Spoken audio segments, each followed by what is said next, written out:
Greetings, salutation, ladies and gentlemen. I'm Tony Torres. This is my co-host Tony Gonzalez. We're TNT, and this is TNT Film Review. Welcome back, everyone, to TNT Film Review on our very first episode ever. Here we are with the brown Wolverine dressed as James Dean. Well, you know, I was trying to go for an 80s attitude kind of look, but I failed miserably. James Dean just wanted to come out. I don't know why. The 50s is here. Yeah. Well, the reason for the 80s attitude is because on our very first episode, we will be reviewing the film Ready Player One by Steven Spielberg.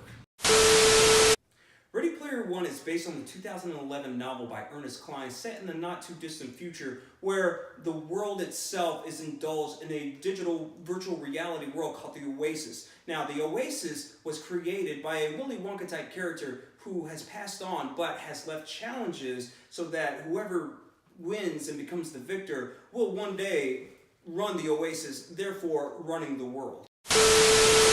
Right, so as you were saying earlier, we, as the audience, see the perspective of Wade Watts. And Wade Watts grows up in poverty, as well as many others around the world, and they have access to the Oasis. Yeah, the Oasis, it's a make-believe world, but for everybody in the world at this time, it is the real world for them. People create avatars of what they want to look like. And it's no different from today's society when we look at magazines or TV commercials or even movies themselves of how we feel we want to be, whether we want to be beautiful or more powerful than what we are in the real world. And that's what makes the Oasis such a valued sort of prize that, the antagonist, played by Ben Mendelsohn, he, is basically, the anti of what the creator, played by Mark Rylance, is.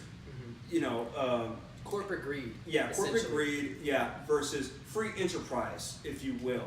Now, that being said, Spielberg is a master. He's a genius, okay? And this is the first time we've seen him basically have fun with a film since 1994's Jurassic Park. Yeah, and as an audience member, you also have fun because it's not so far-fetched where it's completely unrelatable. Mm-hmm. It's relatable enough where you can comprehend something like this happening in the distant future. Yeah, and the thing about the film too is it's really fun for the entire family, no matter if you're going on a date or if you're taking your children. Because especially for older guys like moi, the 80s pop culture fun of it was just, I was nerding out the entire time. The music was fantastic. References everything. Yes, some of your favorite films from the 80s, especially the ones that Spielberg is associated with, they somehow, he finds a way to make it in the film. And it just puts a smile on your face. And even for the younger audiences. Oh, little kids are going to love it because it's set in a digital world,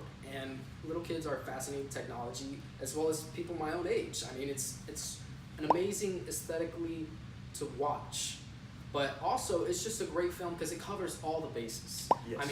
It's a romantic comedy, it's an action, it's a mystery, it covers everything. Yeah, and the dialogue also was fantastic because you figure with a film like this is, a lot of places where a pitfall, so to speak, for an action-adventure movie, and we're just saying that just because that is what will be defined as. Mm-hmm.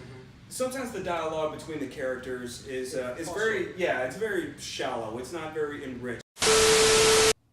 Now, it's been a while since we've seen a Steven Spielberg film where he sort of had fun with the action-adventure genre, not since 1994's Jurassic Park. Now, it's been said that he's only had 3 difficult movies in his entire career. 1 being Jaws, 2 being Saving Private Ryan, and the 3rd one being Ready Player One. Wow. All right, well, I think we should go to the butcher shop now. And so here's some gripes I have with the movie. At times, it felt corny.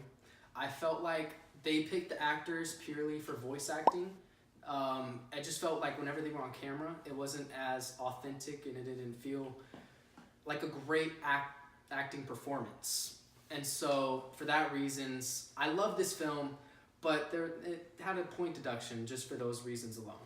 Yeah, I completely understand where you're going with that. It's hard to try to hit every single point in a movie. No movie is perfect. Mm-hmm. Now, I think for the, take back from, the drawbacks that I have from the films where basically I thought maybe at times the 3D animation, you know, it was a little bit too much. You know, I could have, at times, you know, it didn't seem too realistic. I mean, I knew I was looking at a video game film, but I just felt like maybe at times it was too much of a video game. Absolutely. And I would have preferred a little bit more live action. That's just one man's opinion. But overall, I mean, I love this film. There's very few films that you can count on one hand. The first time you're watching it, you fall in love with going to the movies. And for me, this was one of those films, and I am just so pleased that Steven Spielberg sort of returned back to his roots of what made him such a great filmmaker in the first place. I mean, honestly, it felt like he hasn't had any fun making a film in a very, very, very long time. Yeah, great discussion, but let's get down to the grades. For me personally, I would give it an 8.5.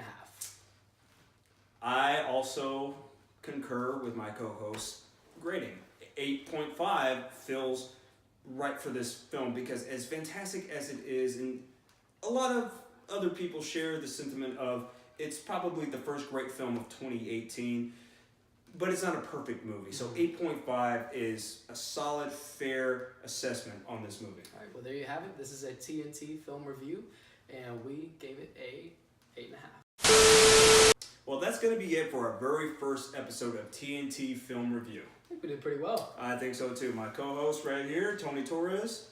Tony Gonzalez. Make sure you follow us on our Instagrams at TheTonyRenee. At pox.tony. And don't forget to like and subscribe to this channel, and please leave a comment below. Also, make sure you follow Art by Franky, and also big shout out to him for allowing us to film our episode in his studio. Yeah, I'm going to go ahead and leave a link to his website, as well as our amazing cameraman, Jayden Cardona, my little brother. And I'm going to go ahead and leave a link to his little YouTube channel, and you can show him some love. Yes, absolutely. And until then, we'll see you later for the next one.